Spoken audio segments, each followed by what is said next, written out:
The latest, Guatemala says 109 confirmed dead from volcano. Crates of soda pop bottles stored on the rooftop of a home are blanketed with volcanic ash while the volcán de fuego, or volcano of fire, blows out a plume of smoke and ash in Escuintla, Guatemala, Wednesday, June 6, 2018.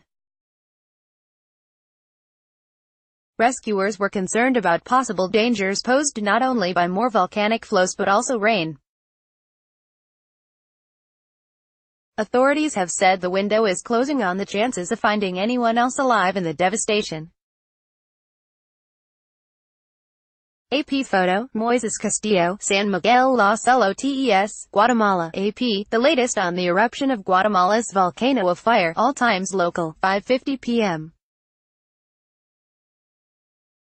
Guatemalan officials say 109 deaths have now been confirmed from this week's eruption of the volcano of fire. National Institute of Forensic Sciences says in a statement that 10 bodies were received by morgues on Thursday, adding to the previous total of 99. Some 200 people are said to be missing, so the final toll is likely to be even higher. Sunday's eruption sent fast-moving flows of superheated material and debris cascading down the mountain's flank and through small villages, __3:30 p.m. At a cemetery in the Guatemalan city of Escuintla, the family of Sandra Orizabal Diaz have laid her remains to rest after she was killed in this week's volcanic eruption. The 37-year-old woman lived in the nearby village of San Miguel Los Lotes, which was devastated by a wave of superheated material and debris. Orizabal's body was interred in a white coffin Thursday next to the grave of her husband, buried the previous day.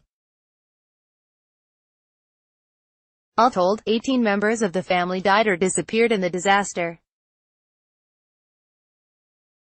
Her father Pedro Orizabal says he is saying goodbye to his daughter, with great pain.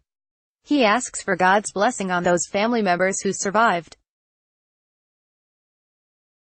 Nearly 100 people have been confirmed dead by authorities. That is expected to rise, with almost 200 said to be missing still.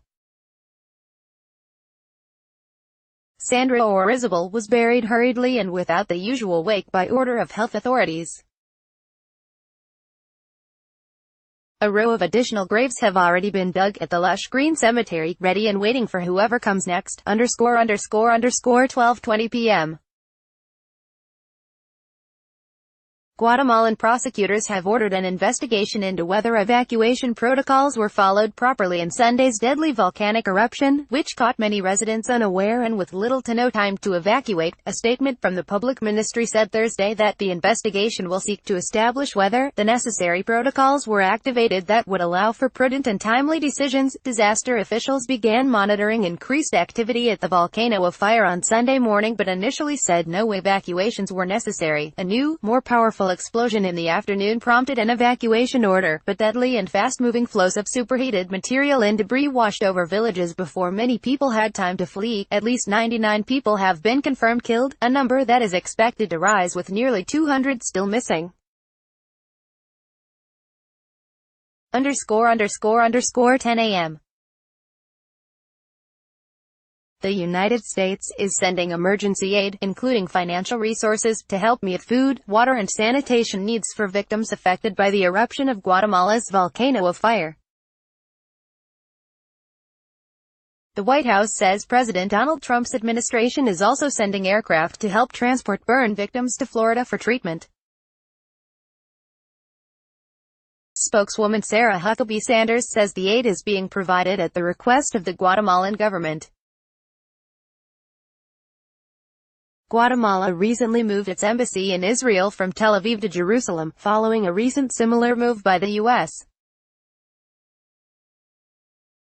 Sanders on Thursday offered deepest condolences to victims of the volcano eruption and said the U.S. will continue to coordinate with the Guatemalan government. Guatemalan officials have confirmed 99 dead, with many more missing. Recovery efforts have been suspended, __9:50 a.m. Guatemalan rescuers' decision to suspend recovery efforts in villages devastated by a volcanic eruption is leaving some people with relatives still missing distraught. Noemi Askin is the 41-year-old aunt of 6 young children who were killed in Sunday's eruption of the volcano of fire. A photograph shows their bodies huddled on a bed in the corner of a room, covered in white ash and blood. Askin says she still has other family members unaccounted for, her father, mother and sisters. She adds that it's not right to leave their bodies there. In her words, they should get them out so we can take them to the cemetery. The children died in the town of San Miguel Los Lotes.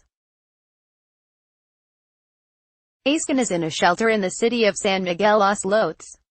The National Disaster Agency says it's suspending recovery efforts because of the danger to its workers. The official death toll is 99 with nearly 200 still missing. ____9:30 a.m. After official searchers suspended recovery efforts in Guatemalan towns devastated by a volcanic eruption, some residents are taking matters into their own hands. Oscar Chavez trekked over a mountain Thursday with his father and younger brother. They're searching for his brother Edgar, sister-in-law Sandra and nephew Josue. Nobody has heard from them since Sunday's eruption of the volcano of fire. Wiping a tear from his eye, Chavez says they searched shelters, hospitals, everywhere, to no avail. With sticks and a machete they banged at the metal corrugated roof of a home buried in debris and tried to tear down a wall. About 10 police officers saw what the family was doing and came to help, bringing more robust tools. ____8:10 a.m. Guatemala's National Disaster Agency says it's suspending rescue efforts at the zone devastated by the eruption of the volcano of fire. Rains have been hitting the area and the agency says climatic conditions as well as the still hot volcanic material deposited on the villages makes it dangerous for the rescuers. It says it decided to suspend this search now that 72 hours have passed. That's the length of time officials had said earlier that some victims might have survived. It urged people to stay away from the area. ____6:50 a.m. A U.S. Air Force C-17 has carried 6 Guatemalan children who were badly burned in a volcanic eruption to Texas for treatment. The U.S. Embassy in Guatemala says they'll be treated at the Shriners Hospital in Galveston. The children were among the victims of Sunday's eruption of the volcano of fire, which buried nearly villages in superheated ash and debris. Guatemalan officials say that 99 people are confirmed dead, with many more still missing. Copyright 2018 The Associated Press. All rights reserved. This material may not be published, broadcast, written or redistributed.